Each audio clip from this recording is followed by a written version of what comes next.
కొడాలి నాని ఆరోగ్య పరిస్థితి కొంత విషమంగానే ఉన్నట్లు సమాచారం.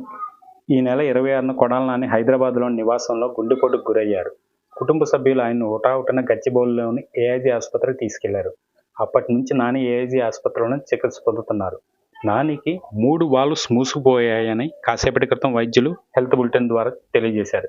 క్రిటికల్ సర్జరీ చేయాలని ఆయన కుటుంబ సభ్యులకు వైద్యులు చెప్పారు. దీంతో ఆయన్ను ముంబైలోని ఏషియన్ హార్ట్ ఇన్స్టిట్యూట్‌కు తరలించాలని కుటుంబ సభ్యులు నిర్ణయించారు. ఈ క్రమంలో సమయం వృధా చేయకుండా ఆయన్ను హుటాహుటిన ముంబైకి తరలిస్తున్నారు.